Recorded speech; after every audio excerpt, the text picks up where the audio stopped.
political attitudes that is both inaccurate and problematic, fostering division and impeding effective governance.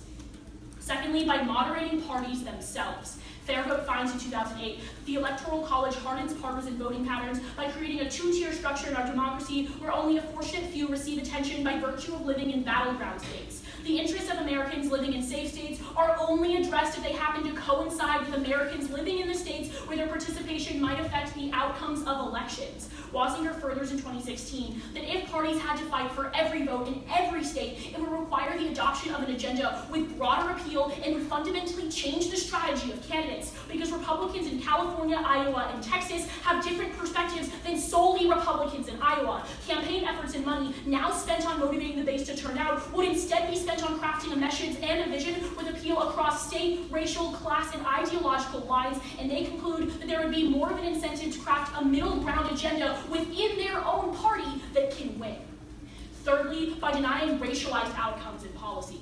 Journalist Mac McCann writes in December of 2016 that because of the Electoral College's winner-take-all system, not only can certain groups be ignored, they can be actively disregarded. The greatest concentration of Black Americans is in the South, and almost all of those African Americans vote for Democratic presidential candidates in states that almost always sway Republican. The Electoral College thus prevents the votes of African Americans in those states from contributing to the national totals of Democratic candidates. They write, the Electoral College, by enabling candidates to essentially ignore racial minorities, discourages politicians from adequately addressing their problems and concerns. In fact, the South's racial and ethnic minorities have faced some of the widest disparities relative to the national average, quantifying that the mortality rate for Black Americans is a total of 18% higher relative to the national average.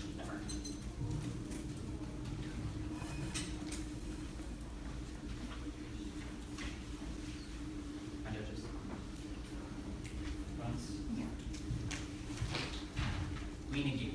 Our first contention is the two-party system.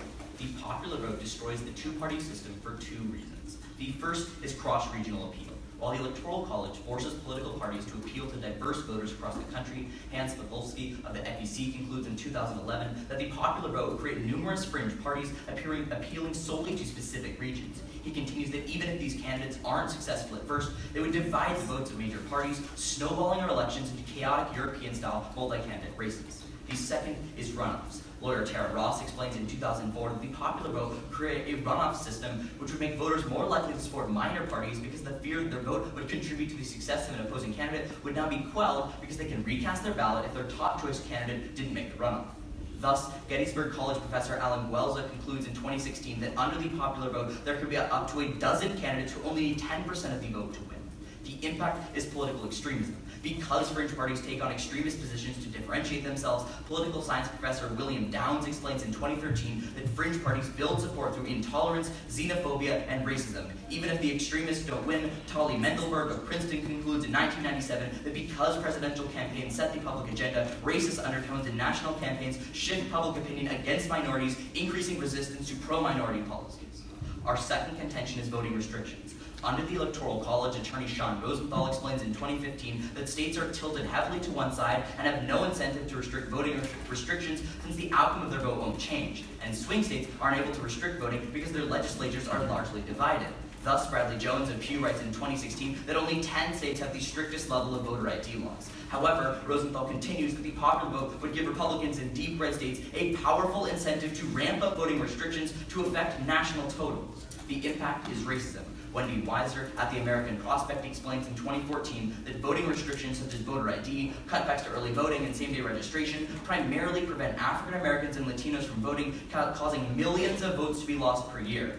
Empirically, Chris Ingraham at the Washington Post explains in 2016 that strict voter ID laws double the participation gap between whites and minorities, decrease Latino turnout by 10.8%, and decrease overall Democrat turnout by 7.7%. Our third contention is increasing the influence of wealthy donors. Under the Electoral College, spending is isolated to just a few swing states, keeping demand for donations low. Indeed, the New York Times reports in 2012 that campaigns have completely oversaturated the ad markets and reached a point of diminishing returns in key swing states. Thus, Max Galka at the University of Pennsylvania finds in 2016 that the presidential spending decreased in 2016, and when controlling for inflation, income growth, and population growth, campaign spending has roughly flatlined over the past few decades. The popular vote changes this for two reasons. The first is a bigger market. USA Today writes in 2016 that the popular vote put the whole nation in play, setting off a scramble for even more campaign money, leaving candidates more beholden to special interests. The second reason is a more expensive market. Ryan Beckwith of Time magazine writes in 2016 that candidates would need a lot more money to air ads and rent campaign offices in more expensive urban markets. The impact is distorted policy. Peter Enns of Cornell finds that in 2016 study that the more reliant candidates become on campaign contributions, the more they try to attract donations by tailoring their agenda to problems donors prioritize. Lee Drutman of the Sunlight Foundation furthers in 2012 that while presidents pander to the voting pool in election years, when they take office, their promises quickly fade in favor of donor interests. Problematically, Sean McGalloway of Demos explains in 2016 that because of the top 500 donors, only 12 were of color and 8% of the money came from women, donor influence is an impediment to all forms of equality, with donors condemning affirmative action, abortion, and economic redistribution. Empirically, Adam Leos of Demos writes in 2014 that campaign contributions created and continue to perpetuate mass incarceration, deregulated markets, and a low minimum wage nationally.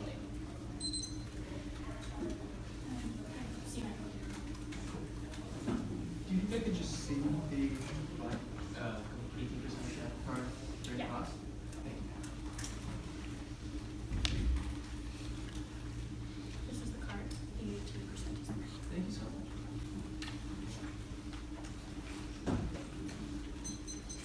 Is it all right if I ask a question? Please.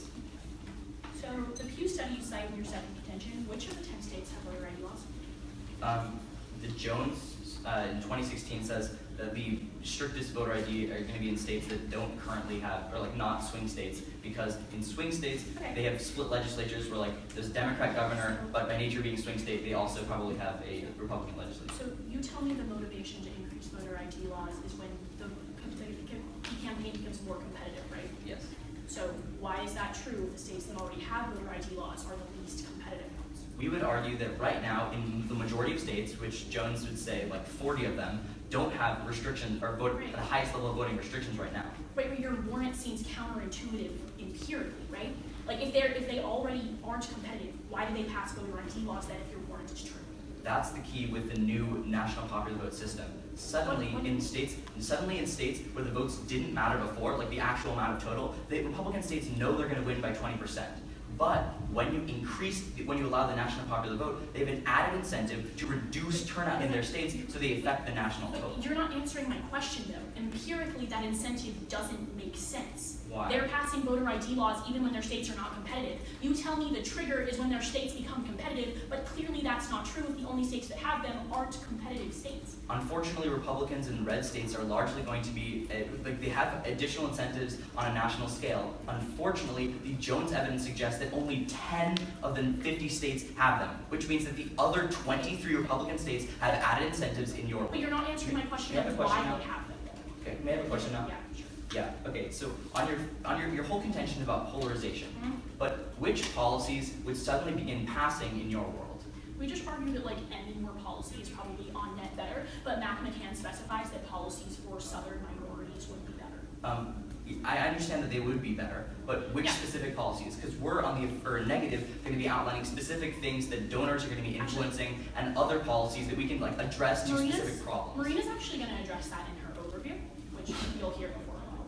Okay. Yeah, sure. Now looking to your first contention on the party system and political, actually no, let's go to campaign finance real quick. Okay. Do campaign strategies function the same way in a popular vote? I mean, I'm not sure what you're getting at. Which piece of evidence tells me that when spending increases under a popular vote, this happens, not just when spending increases, this happens? Can you rephrase? Okay, so right now you have a lot of evidence that's like, when spending increases, bad things happen, and a popular vote is more expensive. Yes. But my question is, which piece of evidence talks about what spending looks like in a popular vote? The USA Today evidence does an analysis of specifically the transition from an electoral college Does it just say it's vote more expensive, or does it talk about the response candidates have to the money? Okay. If you're talking about the if you're talking about the evidence you're going to read, which is like the Wassinger evidence, we would argue There are that. also 3 others. All right. Can I see USA Today? Can you possibly get my computer? Yeah, 1 second, sir. Sorry, what did you say? The USA Today evidence. Okay. Here it goes.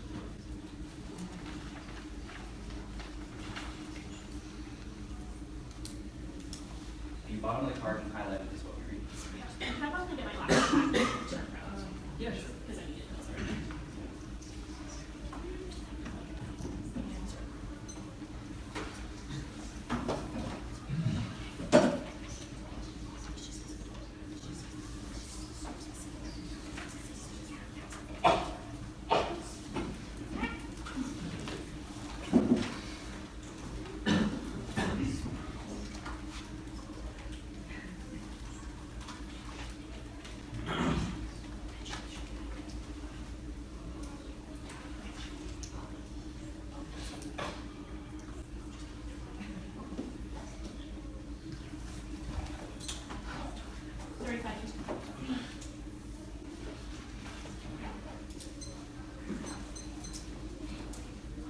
All right, is anybody not ready? The order is going to be an overview at the top of their case and then straight down it. They can win their entire case and not win today's round because of polarization. This is for two reasons. Firstly, polarization is a prerequisite for policies ever passing. Binder explains that 75% of policies don't pass because of legislative deadlock now. But secondly, Mac writes when policies do pass, partisanship consistently increases systemic disparities for minorities across the board. That's exemplified in the Deep South, where the mortality rate for blacks is 18% higher because of federal policies not being passed in their favor. Right now, the only side that's actually making a comparison for you in the round is the affirmative. They're jumping to a lot of conclusions that their evidence doesn't actually make. The USA Today evidence we just called for about campaign spending says the same kind of spending trend happens. Not that it's worse under a popular vote. This non-uniques their entire third contention, but now into their first contention on the two-party system. You can group both of their warrants because in order to win that a runoff happens, they have to win that more fringe parties and more fringe candidates arise in the first place. Three issues. Firstly, the existence of third parties doesn't lead to any kind of political fragmentation or extremism. Think about it, literally Bourbon Supreme's one person, one pony policy didn't change the bipartisan system. But then secondly, third parties will never prevail under a national popular vote. You can look to Barton in 2016 who sets up three reasons why. Firstly, if a third party candidate receives 12% of the popular vote, they just received 12% of the popular vote instead of showing up as having 0 electors. That doesn't actually change anything tangibly from the current system. But secondly, those who promote third parties are usually unwilling to invest the time, energy, and money needed to build a third party since they are grassroots and have to start from the local level in order to gain traction on any other kind of state or federal level. But then thirdly, even if a third party candidate did somehow beat both of those two obstacles, they would never have a lasting impact unless candidates from that third party held a substantial amount of seats in Congress. But then thirdly, beyond that, there are other structural barriers in place. Third parties have to win 5% of the vote before they can ever access public funding. That systematically keeps third parties out of the ability to campaign, and that actually increases under the AT world because we concede their third contention leak that spending has to go up. Now onto their second contention on voting restrictions, 3 responses. Firstly, my opponent's argument is very problematic because they are saying that you shouldn't implement a popular vote because it enfranchises minorities to the point that we are threatening political force. And that means that they're essentially claiming that we should enfranchise more minorities because Republicans might not like that and pass bad policies. That's like saying you shouldn't abolish slavery because people might pass Jim Crow laws. But then secondly, they read Ingraham as their link, which is a problem insofar as Ingraham is talking about how salient voter IDs laws are now. Look to what Miranda was saying in Crossfire. Non-competitive states already have voter ID laws. What this means is their warrant isn't true. We don't trigger the link because competitive states are no longer the link. But then thirdly, there is no way to measure the probability of voter suppression increasing under a popular vote in comparison to the status quo, and this is because largely state legislators are the ones responsible for passing voter ID laws, not anybody at the federal level. But now to their third contention on wealthy donors, you can group both of their impacts on donor influence and expensive ads. 4 responses. Firstly, the argument that because donors are wealthy or white, they can turn out racist policies is a logical fallacy. Someone donating to a campaign doesn't translate into policy outcomes. Make them give you any example of what racist policy was passed and what donor passed it. But then secondly, by affirming, you can cross-apply the fair vote from our second warrant. The probability that policies turn out as a result of donations is less likely to be extreme because the party platform itself is appealing to diverse interests. That's where you turn it because quote from the American Interest in 2015 writes, eliminating the winner-take-all system would mitigate the harms of wealthy partisan donors by encouraging candidates to moderate their positions. But then thirdly, you turn it again. Not only are party platforms more moderate, but they have to campaign to the whole country rather than just 12 states. You can cross-apply Washington from our second warrant who writes that policy influence of big donors would be lessened under a popular vote because big money spent in swing states is much less meaningful and much less effective when every state is a swing state. But then fourthly, you turn it again, the type of spending is now changing for the better. Flagenheimer from the New York Times 2015 writes that the spending on most PACs are now designed to realign tactics, shifting away from the expensive media markets my opponents are talking about towards more ground campaigning, which increases more voter registration efforts, and more digital advertising, which is good in the realm of turning out, which means that we lead to more representative policy outcomes. Affirm. Can I see the question?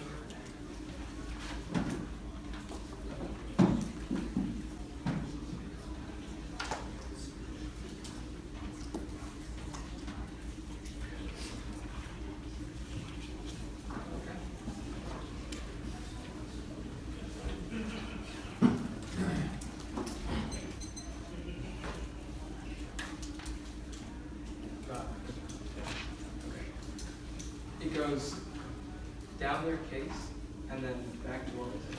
You can cross-apply the first response. I'll just.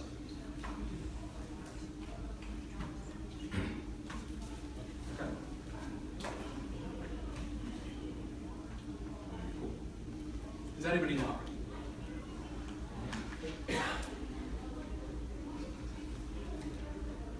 Okay. Time starts now. Start off on their argument about how the popular vote increases or reduces polarization. A couple link turns to start. First turn, the popular vote causes polarization. We look at the American Interest Rights 2016, that without the Electoral College there would be no incentive to try to swing middle ground voters and parties that would just try to get as much base turns as possible. Secondly, turn it again, the popular vote increased polarization because Zeiger, the LA Times, writes in 2004 that the Electoral College pushes candidates to the political center in order to win politically diverse swing states. The fact is, maybe one swing state is more radicalized, but swing states on a whole are more politically centered than the rest of the country because you can just win one fringe group and win the election. That's our link to our first contention. But then, let's go on to a couple things. I'm going to respond to their solvency arguments because I don't really care about the link level that much. A couple things on their electoral map link. One, non-unique, there would be still red and blue states based on state legislatures and governors, so the media would still find a way to show their charts as red and blue. They don't link it to increased polarization as a result of the popular vote making the entire country purple. But secondly, their link evidence is a survey about constituents. There's no logical reason why this leads to actual government gridlock. Thirdly, on their binder evidence is about congressional gridlock. They have no solvency whatsoever because their solvency only comes in the presidential election. Don't let them get access to any polarization impact through the binder evidence. But then, thirdly, polarization is inherent to the United States and predates the Electoral College. Lind in 2001 argues that there's a structural schism between Republicans and Democrats that dates back to Plymouth Rock versus Jamestown, which inherently means that no way polarization ever decreases in either world. You non-need the impact terminally. It's empirically proven because every state that voted against Obama in the 2008 election would have been the states in which he would have been property in pre-Civil War. Then, onto their argument about how there's a nationwide basis forcing moderate compromise. This is what they're going to go for because this is what they cross-apply into our case. A couple responses. One, they can't point to a specific policy that Republicans in swing states are extremely passionate and would be more moderated under the popular vote. Make them prove a specifically policy instance. Second, it's not unique. Nationwide primaries determine who makes the general election, which means that parties have broader platforms that include every voter within these swing states that are more representative. And thirdly, it's not unique again. There's not a single issue that all swing state voters care about. Jason Willick of the American Interest confirms in 2016 that because the Electoral College pushes candidates to win politically diverse swing states, for example, coal miners in Ohio and Cubans in Florida, they need to have a broader agenda than they might need to under the popular vote because they could just win all white voters. And then fourthly, Republicans care more about their partisan identity than specific interests, so at best it's terminally non-unique. They'll just vote along party lines. And then fifthly, cross-apply our first contention, because right now the most important voters are high percentage in swing states, but there are fewer moderates on the rest of the country. This always because A, the base catering will be they will cater to the base in the stat or in the popular vote, and B, they are primarily catering to the base now because the base doesn't exist in these states, and C, if they when they read their gridlock impact, when Republicans cater to moderates, they are closer to the political center, and Democrats are more likely to pass their policies. Finally, turn it because Backward says that, from our third contention, says that under the popular vote they'll focus on urban centers, which are way more politically homogenous than the swing states now. Then, on to their argument about racialized policy skew. One, this is non-solvable by the federal government, state, and local legislatures. The only way to solve for structural issues is through local legislature. They don't link it to this whatsoever. Two, turn, it's always easier to get a higher concentration of specifically minority groups in swing states. That's why the Cuban embargo passed in Florida. At least we proved an empirical example of passage policy because of the Cuban voting bloc in Florida. And thirdly, swing states are diversifying. Rudek explains in the Brookings Institute in 2016 that because every swing state is becoming more racially diverse, the Republican strategy of winning won't work in their world, or in our world. Then, finally, if their impact is gridlock and 75% of policies don't work because of gridlock, it non-uniques their impact to at least 75%. Maybe they get 25% of policies passed, but furthermore, Sunlight in 2009 argued that most bills are dead on arrival and don't even intend to pass, so you non-unique their impact scenario anyway. Then, on to their responses about case, a couple critical things. One, their argument about polarization is a prereq to any policy implications doesn't respond to the fact that A, polarization is terminally high in the status quo, and B, doesn't respond to the fact that you can still pass policies, at least 25% of them, in the status quo anyway. C, they don't tell you anywhere that the 75% of policies that aren't passing are racially better. They could just be policies like Trump's healthcare bill that just hurts everybody more. Then, she critically makes a mistake on voting restrictions. She reads like one thing that says that non-competitive states have voting restrictions in the status quo. Griffin will respond to that in some reasons.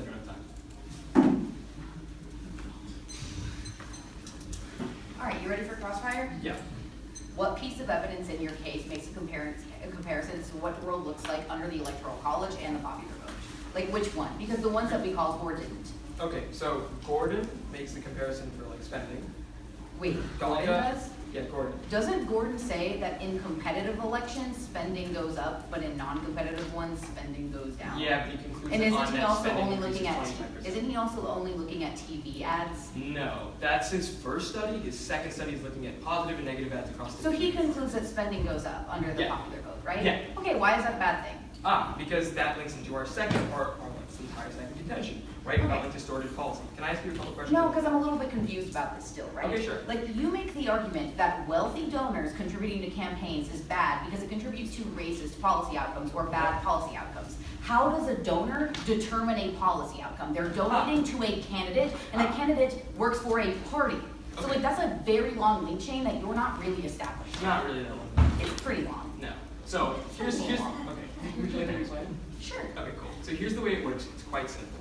Donors that we're specifically talking about aren't like, the average person giving like, what, $27 to Bernie Sanders' campaign. These are people giving like millions of dollars to campaigns. These people then, in turn, either A, get seats on like cabinets and things like that where they can determine policy directly, or B, get meetings with the president, i.e. like Donald Trump right now, and get to say like, hey, you should probably do this. And Donald Trump does those things. So which quote-unquote bad policy passed and from which donor did it pass? So the first thing is like, God, now I'm forgetting who the Secretary of Education is. But I guess she's a great example of donor policy, right? So she donated $4 million to the Trump campaign. All right, and that happened under the Electoral College, right? Yep. So then why is this a unique impact? Where is the comparison for the popular vote? Okay, so the comparison for the popular vote comes from Drutman, who says that the more the influence the donors have, the more likely they are to pass. All right, how does that answer Quo, who says that they have less influence under the popular vote? So the Quo evidence is talking about just the fact that you have to change campaign strategies. Quo is talking about this in the context of wealthy and polarized donors. Right. Her entire study is about the impact of that on the popular vote. Oh, I understand, right? My point is, the fact remains that the sole critical empirical study about donor policy gives a linear impact that says that with more donor control or more donor influence... Right, that means that you have to win that there's more donor control, right? No, the link to donor control How does that evidence answer the fact that Quo says that we don't have more donor control? Right? It doesn't matter. Do you see how that's not a direct response? Because you have to win donor control increases to win your impact. Quo says donor control doesn't increase. We win donor control if we win that campaign finance increases. Why? That's the only thing. Why? Why does money mean donors have control? Like, you're fundamentally missing the link here. Because money guarantees, or at least incentivizes people to at least vote or whatever. It basically guarantees political victories. And in order to do that, campaigns trade favors. All right, I'm going to be starting with turns to their third contention, and then I'm going to be going down the case. Do you mind if I see a couple pieces of evidence? Would you mind seeing that before yours? Yeah, that's fine. I didn't think if you want to take that down. Okay. Is anybody not ready? All right. He draws three important turns to his third contention and second rebuttal. The first thing is going to be the Quo evidence, who tells you that we concede that spending increases, but Quo tells you that under the popular vote, spending inherently has less power and big donors have less sway for two reasons. The Quo evidence tells you that because they're more moderate, that amount of money can't really sway policies when they can't piss off the entire country at once. But secondly, Washington tells you that because it's 50 swing states instead of 12, each dollar per dollar trade-off doesn't link to more like electoral outcomes. But now you're going to be looking to the last turn, which tells you that even when spending does increase, that spending goes to less TV ads and things to more like grassroots movements, which are better overall for the electoral system. But as he concedes these in second rebuttal, you're going to be voting on them at the end of the round. But now going on to our case, a couple important things. His first two responses are also very similar to his responses to our second warrant. It's all about how we're moving to middle ground voters now. We're going to be looking more to party centers. That is the link into our second warrant. Fairvote tells you that it's important that they look to party centers now because Republicans in California, Iowa, and Texas have different views than just Republicans in Iowa, and that diversification of policy is on net good. But the next thing he tells you that polarization position predates the Electoral College, but that doesn't mean that we still shouldn't try to diversify policy platforms for American citizens. But now going on to our second word. All he says is we don't specify policy, but keep in mind that's irrelevant. We're not going to cherry pick policies for you in today's round when Fair Vote and WASP do a very great analysis for you. But then he tells you that we're going to be catering to the base. Again, that is our entire link. And then nextly, he just tells you that it's not unique because of primaries, and we don't show you swing states aren't catering to a specific issue. What's important to note here is that primaries still exist under a popular vote. The important thing is what happens after the primaries. Under the Electoral College, after primaries, candidates now focus their policy platforms on 12 states instead of the rest of the country, and that diversification of policy platforms is an on-net good for us. But then he turns it with Beckwith while saying they only look to cities. That's when you can look to the Lincoln evidence, which tells you that under the Electoral College, they only campaign in cities anyway, while also ignoring 27 of the most rural states in America. But now moving on to the third one about racial policy. He tries to turn this by saying that there's a higher concentration of minorities in swing states, but keep in mind, McCann tells you most minorities are in southern states, and that wasn't enough to influence policy to benefit those African Americans in southern states.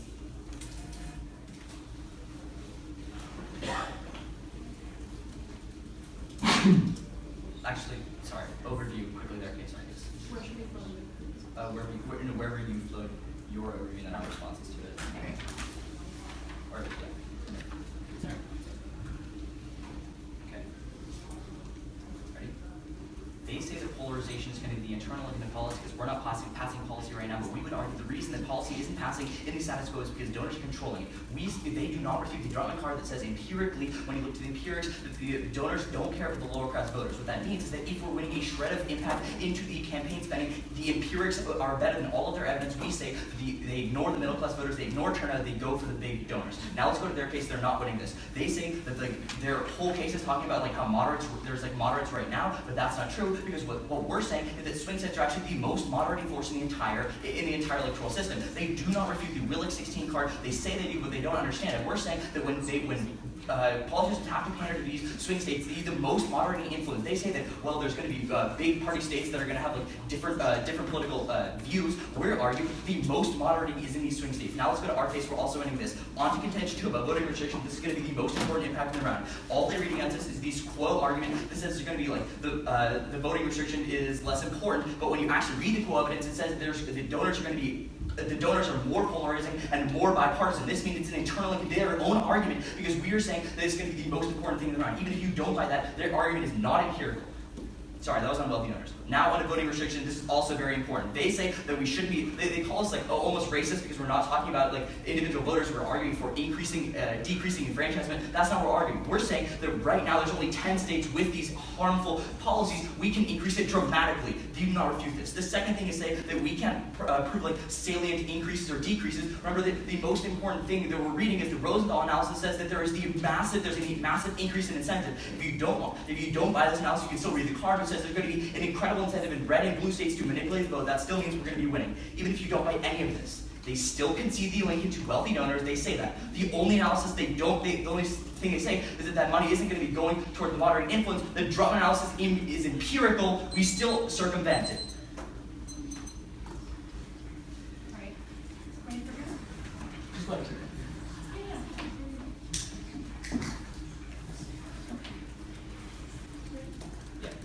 So in your summary, you made a big deal about all of your empirical analyses, right? Yeah. That would mean that that's a status quo harm, right? If it's empirical, because it's studying the problems of the electoral Yes college. and no.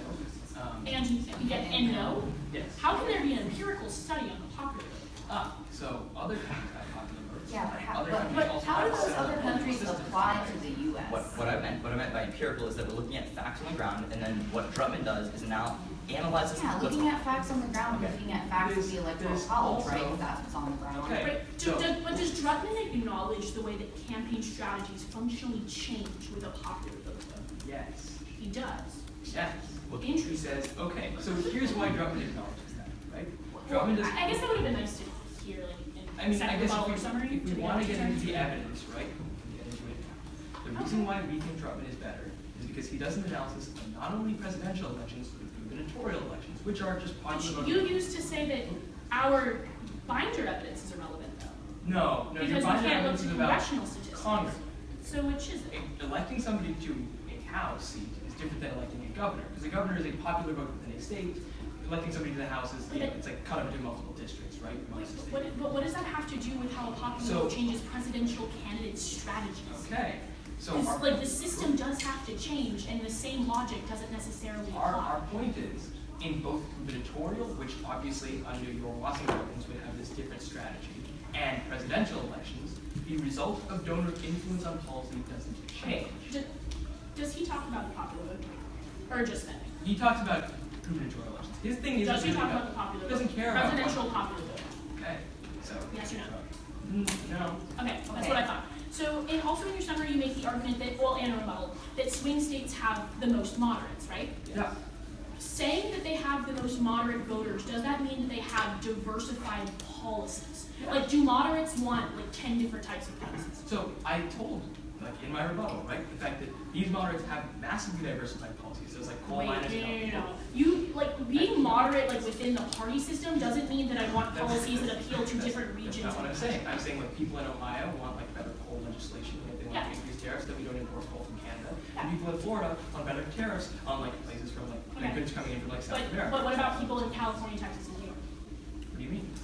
Well, the entire argument that you usually don't link into, and this was all of Second Cross too, is that what Wozinger is telling you is that even though candidates appeal to those interests specifically, the interests of the rest of the nation don't get represented unless they coincide with those states. That's on net in a popular vote. Does a moderate voter mean diversified policies? In the popular vote, in the popular Wait, vote, that represent a country, like represent citizens in safe states. So our Willick evidence indicates that A, the moderates in swing states and the path to their ballot is through a more diversified policy.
All right, is anybody not ready? Okay. What's important to remember is they literally dropped my entire rebuttal in second rebuttal, including all of my turns, which is dropped offense for the affirmative in the round. The only thing he goes for in summary is voting ID laws and wealthy donors. Don't let them go for anything else in second final focus. The first vote for us is going to be on campaign spending. You can look to 3 turns here, the first 2 have been dropped since my rebuttal. Firstly, you look to Wozinger, who tells you that they say swing states are good, and if that's true, we captured 50 swing states under the popular vote, and this moderates the parties. They've been fundamentally mishandling this argument since we've read it in case. We tell you that moderating the parties is fundamentally different from people who label themselves as moderate. When we moderate parties, that has to capture more voters, and that's why campaign spending is a good thing. But secondly, you look to Fleckenheimer, which they never touch at all, who tells you that spending changes under the popular vote because we no longer spend on expensive media advertisements, and we spend on grassroots mobilizing campaigns, which means more people turn out to the polls, and we say that's a good thing. That's better than their analysis because they concede in Grand Crossfire that their analysis has nothing to do with the popular vote for a presidential election, whereas our evidence is much more specific. But then thirdly, you can look to Quo, which they also really mishandled because apparently they think that that was a response to their second contention when it was a response to their third. Quo tells you that the influence of partisan donors decreases when we have a popular vote because that money no longer means anything when parties are more moderate and when people have to be more moderate because the parties are. But the second voter is going to be on polarization and voter ID laws. He misses 2 answers to voter ID laws in summary, which means that they're dropped. Firstly, they don't access it because state legislatures are the ones who pass it. It has nothing to do with the electoral system. But then secondly, their link evidence is status quo, and they concede that their link is never triggered because non-competitive states pass voter ID laws too. Because they never answer this, that means that you don't grant them access to voter ID laws. But then secondly, on polarization, he really mishandles my overview when he tries to tell you that their wealthy donors argument is going to be the better link. They're literally losing that argument because they concede 3 turns. That's where you can look to McCann, who tells you that the electoral college system in and of itself is what creates more racist policies. Look to the fact that in the South, black people have 18% higher mortality rates because of federal racist policies than they do in the North. For these reasons, you're affirming. I'm sorry. Take remainder for 17 seconds.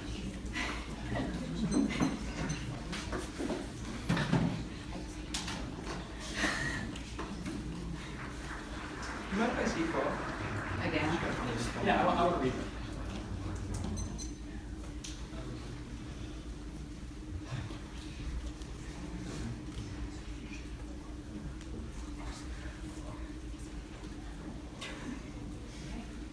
Here's what I'm reading. Are you reading it in your speech? Yep. All right. Make sure you read the first sentence. That's what I want. Okay. Cool. Yeah, we're good.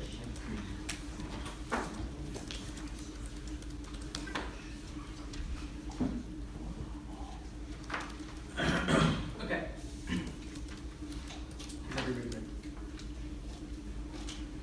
It'll just go, I suppose it'll follow the framework of their plan. Actually, it'll follow the framework of the sorry. Okay? Time starts. Yeah. Start off on the first reason why we win this round off of their case alone. Griffin clean extends the Willock evidence, which they never respond to because she just extends through ink in her rebuttal and summary, saying like, oh, we just responded to these arguments. That's not true. Willock says that in their world, the popular vote is more polarizing. The only evidence that they have that could possibly respond to this is Wassinger, that it says that it moderates political parties. A, they don't make the cross-application anywhere in the round, and B, the Willock evidence specifically indicates that it doesn't matter if you moderate the political parties in the campaigns, you get policy that is more representative under the Electoral College. That's why we read Willock, because it's better, because it's about policy. And in the end, this round is about policy implications. We don't care what the campaigns say on the campaign trail as long as they implement good policy. That means A, you delink them from their impact scenario of like 18% of black people are dying, and B, you also give us that link because we're saying that you get better policy in the status quo. Then, on to their responses. The first thing is the voter restrictions argument, which is the internal link to all their offense that they go for in case. Here's why we win this. Because if people don't go to the polls, they can't vote in any election, and you just lead to bad policy or bad people getting elected. That's critical. Because Griffin extends Rosenthal, which frontlines every warranted response that they read, or logical response that they read. She says that we don't respond to the 3 pieces of defense. That's not true whatsoever. Because Rosenthal says that A, this would pass in states, and B, that the incentive exists only in their world and not in our world. That's why Griffin just extends it, because none of the responses they read were responsive to Rosenthal whatsoever. You can clean extend Rosenthal across your foe, you grant us that offense, which means there are more voter IDs, which means you delink them from any scenario of increased turnout. We win turnout, we win this round. But then on to wealthy donors, a couple critical things. One, she doesn't respond to the Quo analysis. She just says that Griffin thought it was the second convention. Yeah, he misspoke. That's his bad. But the first sentence of Quo says, further, those who contribute to political campaigns tend to be more partisan and much wealthier than the average Americans. The critical thing is their Wassinger evidence concedes that more people donate to these campaigns. That gives more political representation to these more partisan individuals, which links into their framework of polarization, which means they can't access their impact. Even if Wassinger changes the strategy of that campaigns, they still concede the link that more people donate, and that's what matters. We don't care what the campaign says, because the Drummond evidence that we're extending says nobody cares what campaigns do, they still implement policies that benefit the, according to their Quo evidence, more partisan donors in their world.